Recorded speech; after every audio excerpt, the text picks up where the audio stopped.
बच्चों, कैसे हो? मैं फिजिक्स क्लासेस से अभिमन्यु वर्मा आप लोगों का हार्दिक स्वागत करता हूं। तो बच्चों, फिर दोबारा मैं वापस आया हूं आप लोगों की फरमाइश पे एक 12th का नया इंपॉर्टेंट टॉपिक लेकर के, जिसका नाम है गॉस की प्रमेय। लेकिन इससे पहले आप मेरे चैनल को लाइक कीजिए, सब्सक्राइब कीजिए और शेयर कीजिए। तो आइए आज हम जानते हैं इस नए टॉपिक के बारे में, जिसका नाम है गॉस की प्रमेय।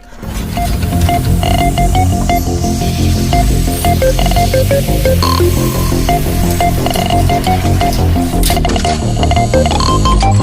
a world of constant evolution, where the line between man and machine begins to blur,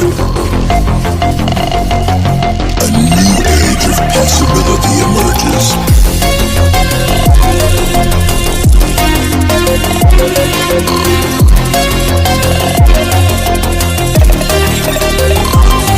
Where humanity is augmented to achieve what was once thought impossible. Welcome to the Gauss की प्रमेय का statement क्या होता है? किसी भी परिपथ से बद्ध वैद्युत फ्लक्स हो गया फाई ई, नेट आवेश स्मॉल क्यू का 1/ε0 गुना होता है। अब इसमें मेरे बच्चों क्यू क्या है? क्यू है आवेश और ε0 है वायु या निर्वात की वैद्युतशीलता। इसे नोट कर लीजिए मेरे बच्चों, ये बड़ा इंपॉर्टेंट टॉपिक है। आइए अब इसके प्रूफ के बारे में जानते हैं। प्रूफ, सबसे पहले हम कोई एक गॉसियन पृष्ठ ले लेते हैं। ये हमने गॉसियन पृष्ठ मान लिया। ध्यान रखना, जो गॉसियन पृष्ठ लोगे वो आप एक बंद पृष्ठ लोगे। अब इसमें एक बिंदु आवेश कैपिटल क्यू या स्मॉल क्यू मान लीजिए। अब इससे स्मॉल आर दूरी पर एक क्षेत्रफल अवयव ले लीजिए, जिसका नाम रखेंगे डी ए। डी ए मतलब डिफरेंशियल मतलब अवकलन। अवकलन राशि जो होती है वो बहुत सूक्ष्म राशि होती है, इसलिए हम डिफरेंशियल लेते हैं। तो यहाँ पे हमने एक सूक्ष्म एरिया या सूक्ष्म क्षेत्रफल या सूक्ष्म अवयव माना है डी ए। ठीक है, अब ये आवेश है प्लस, यहाँ पे बिंदु P ले लेते हैं, जिसपे हम ले लेते हैं माइनस। तो प्लस से माइनस वैद्युत क्षेत्र की तीव्रता होती है, तो वैद्युत क्षेत्र की तीव्रता को वेक्टर E से प्रदर्शित हमने कर दिया है। ठीक है मेरे बच्चों, अब इसके बाद यहां से यहां तक की रचना कर देते हैं और इसमें जो ये बनने वाला कोण है, ये है धन कोण, जिसे हम डी ओमेगा बोल देते हैं। ये W नहीं है मेरे बच्चों, ये ओमेगा है। आप इस चीज का ध्यान रखना, ये है धन कोण। ठीक है, तो अब हम लोगों ने वैद्युत फ्लक्स के बारे में जाना था। वैद्युत फ्लक्स होता है phi E equals to vector E dot vector A. तो सूक्ष्म अवयव के लिए D phi E equals to vector E dot vector D A. ये सूक्ष्म अवयव के लिए वैद्युत फ्लक्स हो गया।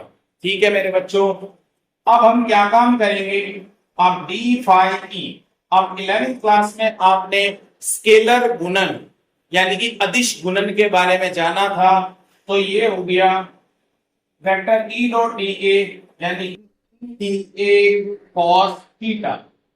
ठीक है, आपने 11th क्लास में फॉर्मूला पढ़ा था vector A dot vector B equals to A B cos theta.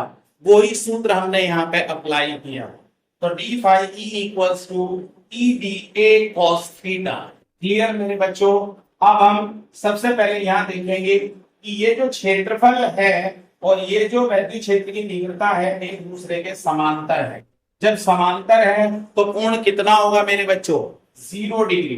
तो D phi E equals to E D A cos 0। और मेरे सभी बच्चे जानते हैं cos 0 की वैल्यू होती है 1। तो D phi E equals to E D A cos 0 की वैल्यू हमने यहाँ पर रख दी, तो हमारा हो गया D phi equals to E D A. अब हम पूरे निकाय की बात करेंगे मेरे बच्चों। पूरे निकाय के लिए, निकाय बोला जाता है सिस्टम को, ये पूरा सिस्टम। इसके लिए हम यहाँ पे समाकलन ले लेंगे, क्योंकि पहले हमने अवकलन यूज किया हुआ है। क्लियर हो गया। अब इंटीग्रल और डिफरेंशियल एक साथ नहीं रह सकते, तो केवल यहाँ फाई ई आ गया और ई और यहाँ पे ए आ गया। क्लियर हो गया। इंटीग्रल डिफरेंशियल को कट कर देता है। फाई ई इक्वल्स टू, क्षेत्र की तीव्रता हमने फर्स्ट चैप्टर में पढ़ा था, 1/4 pi epsilon naught Q upon R square, और ए क्षेत्रफल हो गया 4 पाई आर स्क्वायर। अगर हम ये शेप एक गोला माने तो गोले का क्षेत्रफल होता है 4 pi r square. R square से आर स्क्वायर कैंसिल, 4 पाई से 4 पाई कैंसिल, तो pi E equals to Q upon epsilon not.